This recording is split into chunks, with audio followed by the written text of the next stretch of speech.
Stay away. Stay back. Put the gun down.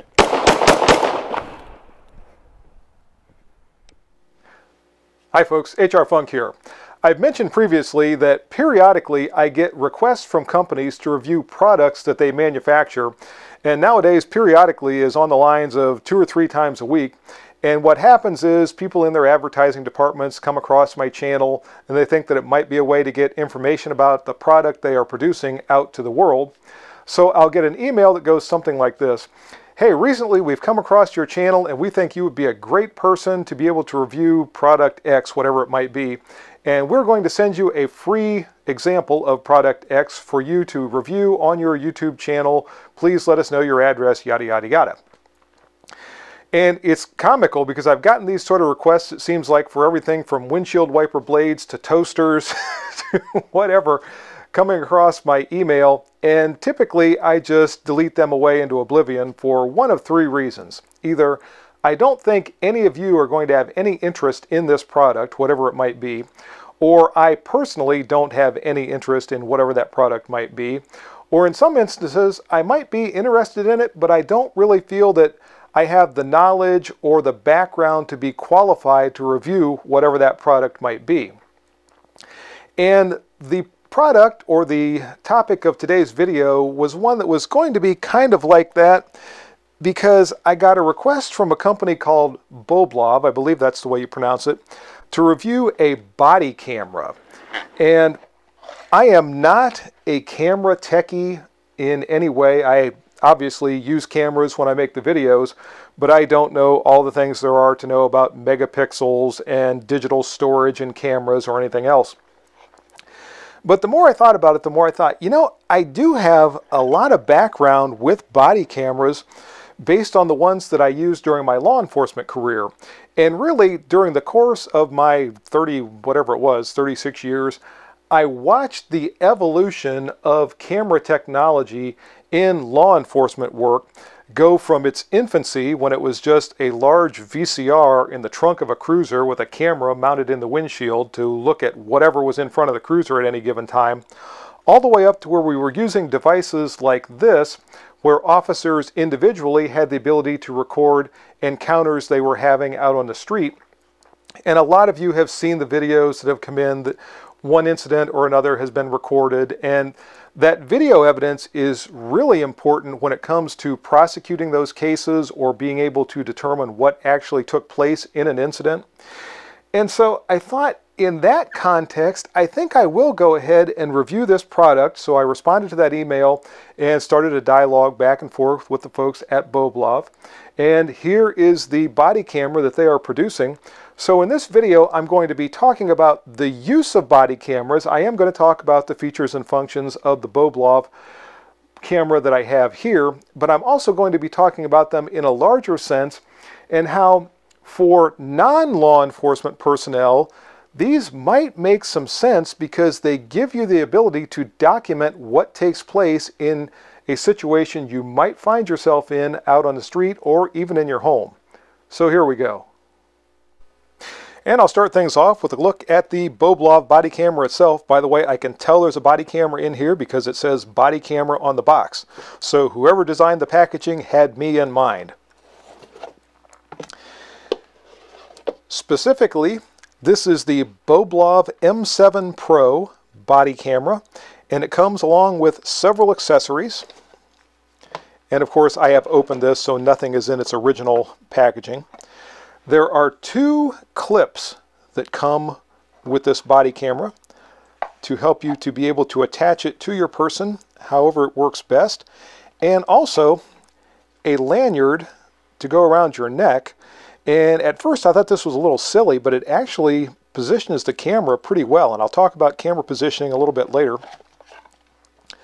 There is a manual that accompanies it, which is good because I don't think it's really easy to figure this thing out for yourself, and the manual gives you some guidance, but really a good video tutorial is something Boblov should put out to make it a little easier to sort through this all, but at least for now we have the manual.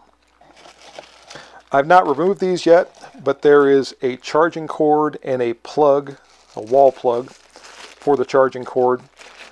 for you to be able to use as well. But the camera recharges with a USB-C cord. There we go. And there is the USB-C port. So I've just been charging this with the USB-C cord that is already on my computer, and that's why I have not taken the charging cord or the plug out of the box yet. So here's an up-close look at the Boblov M7 Pro, and as best I can tell, the only difference between the standard M7 and the M7 Pro is that the M7 Pro version has a red power button and a red record button. Otherwise, it appears to be exactly the same as the older M7 model, which I came across when I was looking for information on this particular camera. The specs that I'm about to go through are all from Boblov. As I said, I am not a camera techie, so I do not know all this absolutely for certain, and I certainly have no way to test it, so I am taking Boblov at their word. The first thing I'll tell you about this camera is it has a rotatable lens that will rotate 180 degrees, which is kind of nice. This helps to make it a little bit more versatile, and this is something that the cameras that I had back when I was with the police department did not have. So there were times, based on how an officer might be standing or how this camera might be mounted on the officer's person, that it could be tilted a little bit one way or another. And the ability to rotate the lens, I think, would have been a helpful feature in those days, and I think it's going to be a helpful feature on this particular camera. Again, according to Boblov, the M7 Pro has Ultra 4K HD resolution, which can be changed. You can change that up or down depending upon how much video space you want to take up in the camera itself. I currently have it set on 1080p, which should be sufficient for anything that I want to record. And on the 1080p setting, this camera can record up to 15 hours of video. The battery life on a full charge is rated for 14 hours, so it can actually record more video than the battery can stay charged for. But obviously, if you have a lot of video on here already and you recharge the battery, you can still continue to record with the camera if you have more things to record up to 15 hours at that 1080p setting, again, according to Boblov. I have no way to test that. There are two different versions of the M7 Pro that differ only in the amount of data that can be contained in their hard drive. This one is the 128 gigabyte version, and it retails for $189. There's also a 256 gigabyte version which retails for $209. So these retail for about $200, and that's considerably less than we paid for the cameras that we had back when I was with the police department. So if you're interested in something like this, it's not going to break the bank if you want to pick one up. The functioning of these cameras is not difficult, but you do have to work with them for a little while to get used to all the different buttons and what all of them do. The power button is the red button on this side that has the universal power symbol on the rubberized button. And when I push that and hold it, it turns the camera on, which you can see happening right there. And the view screen on the back allows you to see what the camera is looking at. And later on, when we start to review videos, we can also see the video review on this screen. On this side of the camera, there are three buttons, and the top button has two different features. If you press and release this button, it is a regular camera, which just takes a photograph of whatever the camera is aimed at that moment. Also, you can see there is a symbol right there, and this is a personal alarm which causes the lights to flash and the siren to sound. And I'm trying to turn it off now, and I ended up taking a photograph. In any case, the personal alarm might be good if you're dealing with someone out there and maybe you're trying to get them to leave you alone and you're starting to get concerned and you want to draw attention to yourself. And I could see some folks out there that might really like that feature, because obviously if there's all kinds of commotion and lights and sirens and what have you, that could cause someone to wander away that might otherwise stick around and want to cause some kind of problem. Otherwise, I don't see much use for that particular feature other than just to be able to demonstrate it to your friends and maybe get a laugh out of it. Also, on the side of the camera, the middle button, which is also red, is a record button. This is one of two record buttons. The other button is the one placed in the middle of the front of the camera. Pressing and releasing either one of these buttons will start the record function, and I'm going to turn it over because when we start the record, and I'm going to push the side button, you'll see the numbers at the top turn red, and it starts to indicate the number of seconds that you're recording video. If I press the button again and release, the video recording stops. So that's pretty easy. The same exact thing happens if I push the button in the very front. Once again, we see the recording start, we see the clock start, and when I push the button again, the recording stops. Now, something to take note of are all of the different numbers listed around the edge of the display that you see here. There are various things that you can put in here. The date and time, obviously, we can see there. Also, these numbers up here allow ID for the camera. If it's assigned to a particular person, you can put a unit number, ID number, you can put a camera number in there. So all of those sorts of things are programmable, or if you don't want any of this on here, you can also have that completely removed, and when you use the keys here on the back to go into the settings of the camera, you can change all of that around. At the top, we see that it has the video resolution that's currently listed, which is 1080p, as I said before. And also it shows the amount of memory remaining, as well as at the top here, the amount of video storage space that's still available. So we've got a lot of data there, and again, all of this either can be present on the display or you can change the settings to do away with all of it. On this side, we have the charging port that I already showed you. The middle key, which has a light, or excuse me, the moon at the top, activates a light if that's needed to help make things that the camera is recording a little bit more visible. On the bottom is the infrared, and this has a nighttime, and I didn't push it long enough.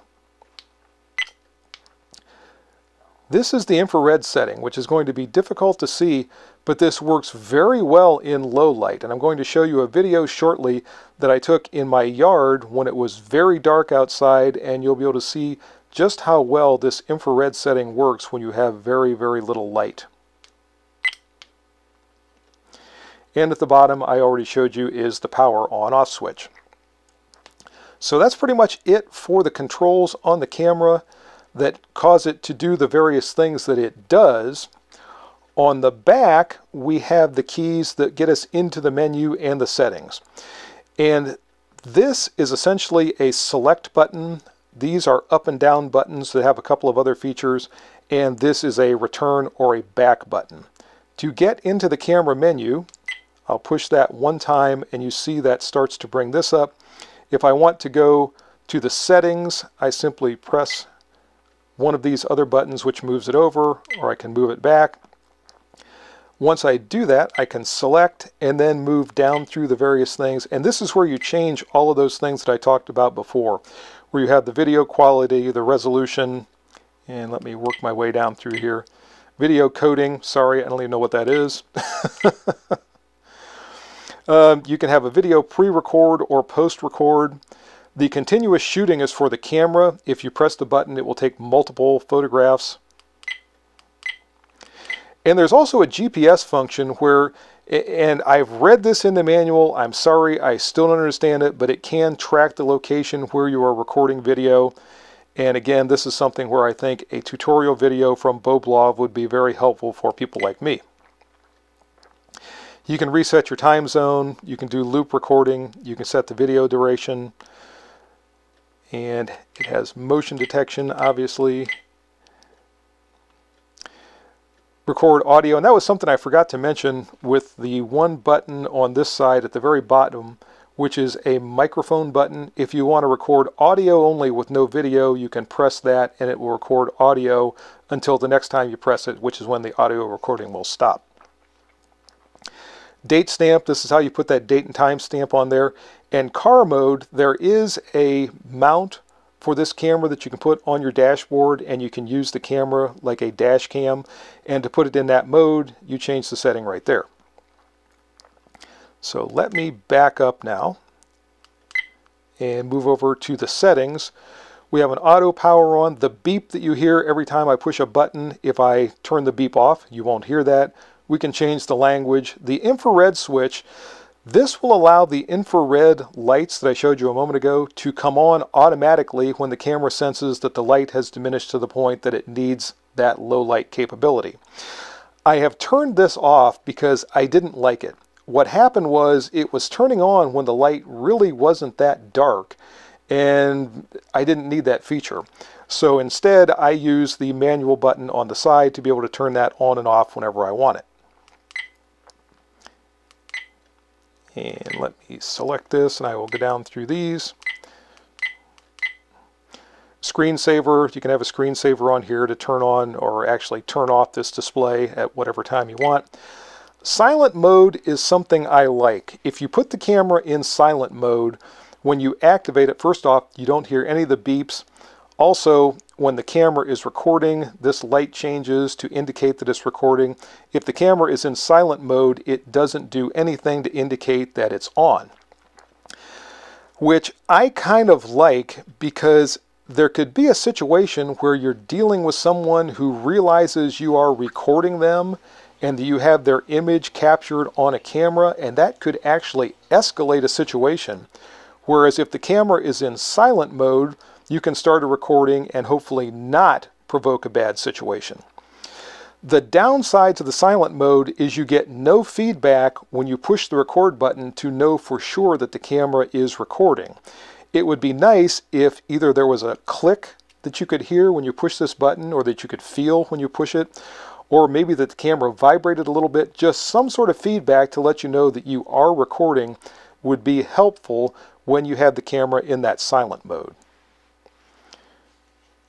Coming back, we also have voice prompts. If I turn that on, the camera would talk to us. We have an antivirus. You can put a password on here if you want to keep the camera from being activated by anyone who shouldn't. Or you can put a password protect on the videos that are stored on here, so it requires a password to go in and actually remove those videos or delete them or do anything with it. Again, this would be helpful if you're issuing these cameras to personnel and maybe a supervisor is the only one that has access to go in and remove the videos or delete the videos or whatever. And these places down here at the bottom are where we put in those ID numbers, either for an individual officer ID or a device ID if you want that. There's a volume control, once again another date and time setting. Format, if you want to reformat the hard drive, default setting and version. So that's everything in the menu. And again, I'm really zipping through this quickly because I don't fully understand all of these capabilities, and I just want to basically demonstrate to you that they exist. And for any of you who are really interested or much more knowledgeable than me, you can explore that further if you get yourself one of these cameras. Moving on, we'll take a look at how videos are stored on the camera and how we can manipulate them and delete them if we need to. First off, to remove videos from the camera that you have stored on there, or photographs or audio recordings, you can simply plug the USB-C into your computer and remove them just like you would from any other video camera. When the videos are on the camera itself, we can access the video storage by pressing this button, and that gives us access to our videos, our stored still photographs, and our audio recordings.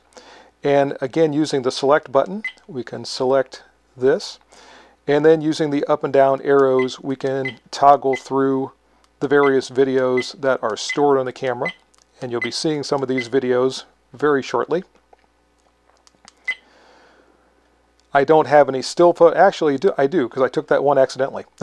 So if I want to move over to that, I can again use these arrows to move around and click on there, and there's our photograph, which will give me a chance now to delete something.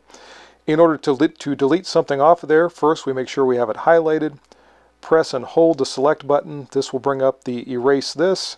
I'm going to move to OK.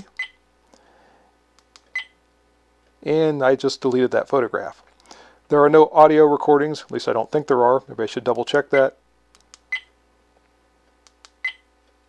No audio recordings at this time, so nothing to delete there. By using this back key or return key, that brings us back out of that menu. So fairly simple to operate. Again, you have to do it a few times to sort of get the hang of all these and how they work, but it's not difficult. The next thing I want to talk about with the M7 Pro are the clips that come with it. And these are part of this overall system that I really don't care for all that much. I think they could be a lot better. This is the first one I'll talk about. They are easy to install. They just simply slide onto the back and click in place, if I can get it to fit into the grooves there. Just like that, and you can clip this on to whatever you need to clip it onto to hold it in place. And this also rotates so you can put it in pretty much any orientation that might work for you. If I remove this one, and hopefully don't lose it, I can replace it with the larger one that you see here. The nice thing about this one is when you're reviewing videos, you can flip this up out of the way and be able to see what's going on here and manipulate things with your buttons, and then put it back down where it was before, and it has the clip right there that allows you to clip it onto a garment or what have you. The thing that I don't like about these cameras, or excuse me, these clips, and there's a couple of things. First off, the small clip is really too small. There's just not much, and let me put it back on the camera here. Not much of a clip there to get a hold of anything, and you see as I'm trying to push on that, I'm actually rotating the lens up there. I would like this better if this was longer. Now maybe they were trying to keep from blocking the camera view or the screen view down here somewhat with the shorter clip. I don't know. But it's just not long enough to get much of a hold on anything and hold the camera stable. Conversely, the large clip is almost too large, and this one I wish would rotate like the smaller clip does, so I could maybe clip this inside of a jacket or what have you, but I can't.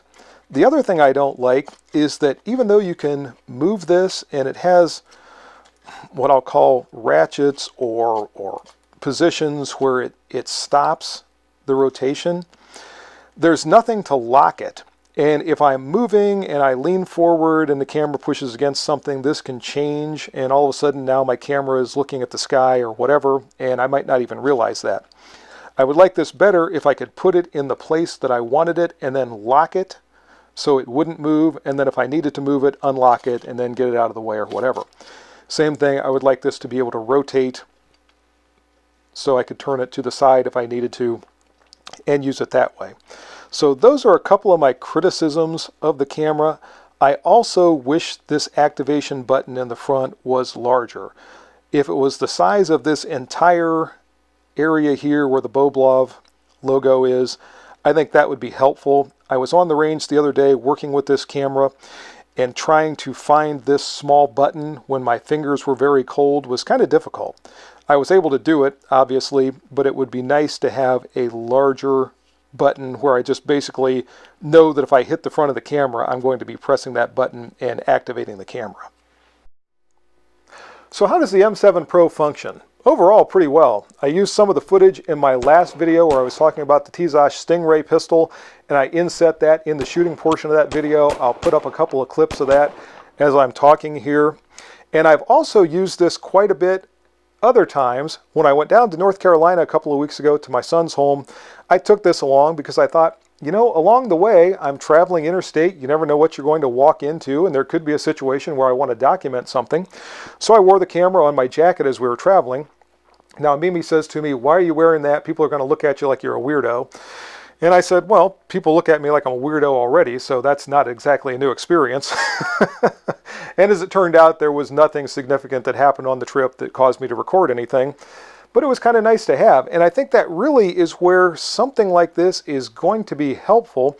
If you have something that you just want to document, maybe not necessarily a bad situation, maybe it's a conversation you're having with someone or what have you, and you want to be able to remember that, or you want to be able to remember what you saw somewhere or whatever, and have your hands free at the same time, this gives you the ability to do that.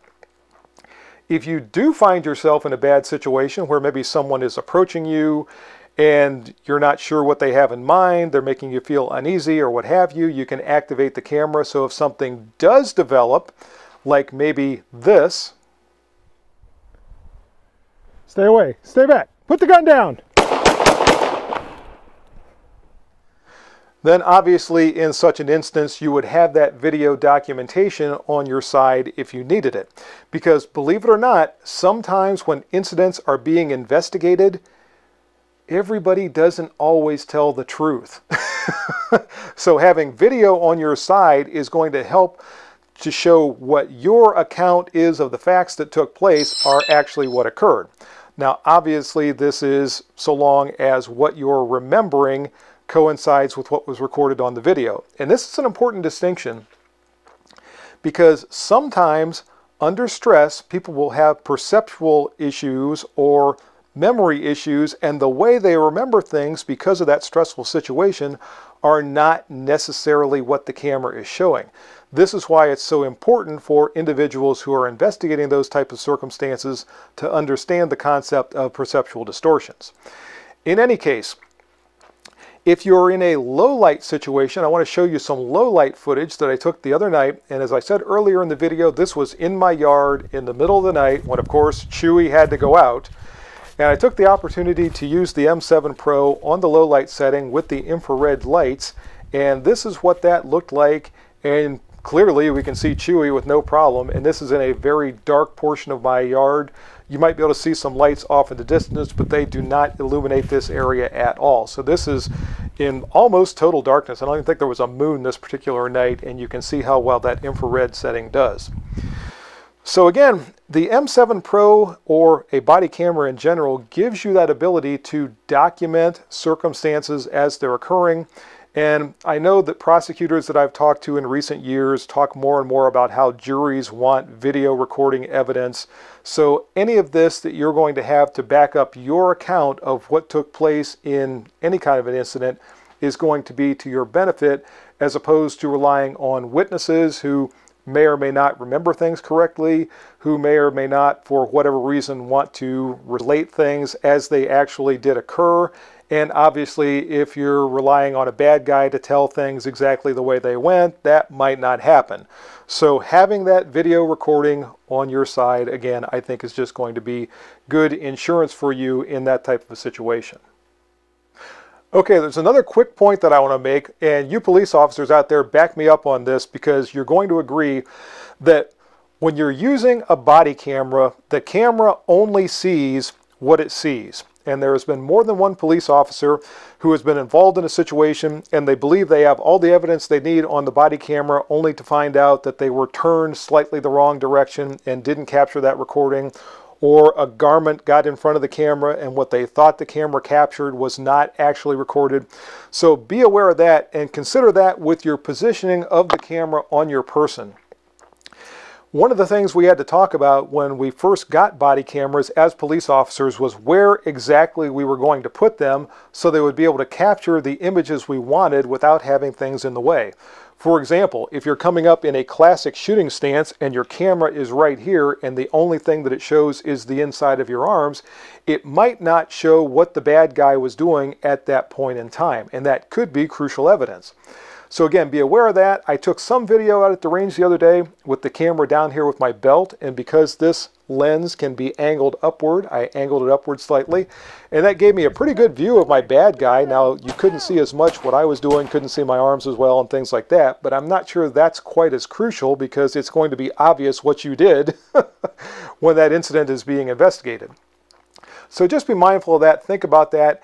And if you get a camera like this, try it different places, go out to the range if you're going to use it for situations where you might be defending yourself, and figure out where it's going to work best on your person.